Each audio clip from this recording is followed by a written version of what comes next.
Hello नमस्कार, कैसे हो। आज हम लोग पढ़ेंगे मुगल साम्राज्य के बारे में, जो कि एग्जाम दृष्टि से बहुत ही महत्वपूर्ण है भाई। तो मुगल का जो भी क्रम है क्या होने वाला है भाई। तो सबसे पहले बाबर आया था, उसके बाद हुमायूं, अकबर, जहांगीर, शाहजहां और औरंगजेब।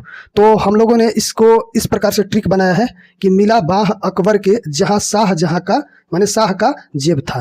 तो ब से हो गया बाबर और ह से हुमायूं, अकबर और जहां के मतलब जहांगीर और शाह के मतलब शाहजहां और जेब का मतलब औरंगजेब।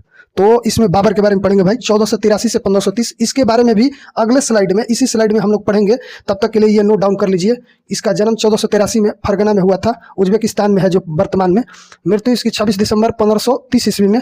और भाई ये आगरा से काबुल में इसकी जो मृत्यु हुई थी, तो इसके शव को आगरा से काबुल ले गया गया दफनाने के लिए।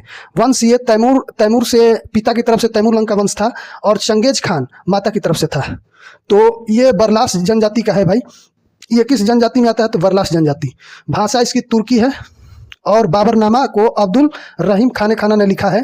शासक भाई, ये शासक 1494 ईस्वी में फरगना का शासक बन गया 11 वर्ष की आयु में। और भाई इन्होंने काबुल को 1504 में कब्जा कर लिया, उसे सैन्य अड्डा बना दिया। इन्होंने भारत में आकर 4 युद्ध करी, जिसमें कि प्रथम पानीपत का युद्ध था, जो कि इब्राहिम लोदी को पराजित कर दिया 1526 में। खानवा का युद्ध 1527 में, जो कि राणा संगा के साथ था, इसमें गाजी की उपाधि धारण की। चंदेरी का युद्ध 1528 में, मेदिनी राय जो कि मालवा को जीत लिया इन्होंने। मेदिनी राय को हराकर इन्होंने मालवा को जीत लिया बाबर ने। और चौथा था युद्ध भाई घाघरा, जो कि अफगान सेनाओं के बीच था, जो कि नुसरत शाह उस समय नेतृत्व कर रहे थे सेना को, तो 1529 ईस्वी में। और इसे हम लोग अब ट्रिक के बारे में पढ़ेंगे, तो एक बार नोट डाउन कर लीजिए। हाँ तो दोस्त, ये रहा बाबर पर जो मैंने ट्रिक तैयार की है। आपको इस ट्रिक के माध्यम से हमेशा याद रहेगा। अगर चैनल को सब्सक्राइब नहीं किया तो सब्सक्राइब कर लेना, क्योंकि पूरी इतिहास को मैं ट्रिक के माध्यम से पढ़ूंगा। तो चलते हैं, यहाँ से पढ़ते हैं। देखो, 94 में फरगना से, 4 में काबुल कब्जेदारी था। 4 में 1504 में दोस्त ये काबुल पर कब्जा कर लिया था। और दोस्त ये 94 में फरगना का शासक, यानी 1494 में फरगना का शासक बना था। तो 94 में फरगना से, 4 में काबुल कब्जेदारी था। मुंबई यान और पक्ष शैली को जन्म देने की यह भी जंग जारी था।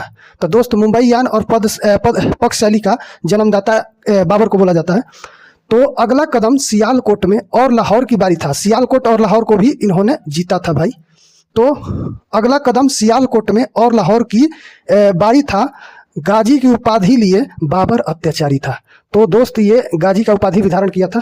अगला पढ़ते हैं, पानी खाना चांद देखकर घर घर आकर मरने को। यानी कि दोस्त, ये पानी जो है पानीपत का युद्ध, और खाना यानी खानवा का युद्ध, और चांद चंदेरी, और यहाँ पर घर घर आकर यानी घाघरा का युद्ध। ये 4 युद्ध लड़ने के बाद मरने को 26 दिसंबर को भाई 1530 में इसकी मृत्यु हो गई थी। तो वही लिखा है मैंने कि पानी खाना चांद देखकर घर घर आकर मरने को 26 दिस को तैयारी था। कलंदर की उपाधि लिए वो बाबर अत्याचारी था। तो कलंदर की भी उपाधि धारण की थी, 2 उपाधि, गाजी और कलंदर। तो आगे और पढ़ते हैं। माना की लोदी संगा और मेदनी को भी हराया था। घाघरा के ऐतिहासिक पलों में अब नुसरत शाह का बारी था। यानी कि नुसरत शाह जो अफगानी सेना, और यहाँ पर लोदी, संगा और मेदनी, ये 4 युद्ध हैं भाई। चारों युद्धों में ये चारों लोगों को हराया था इन्होंने। तो माना कि लोदी, संगा और मेदनी को भी हराया था। घाघरा के ऐतिहासिक पलों में अब नुसरत शाह का बारी था। 83 को फरगना में, यानी कि 1483, यहाँ 1483 है जो कि ये है। तो 83 को फरगना में जन्मा वो बाबर अत्याचारी था।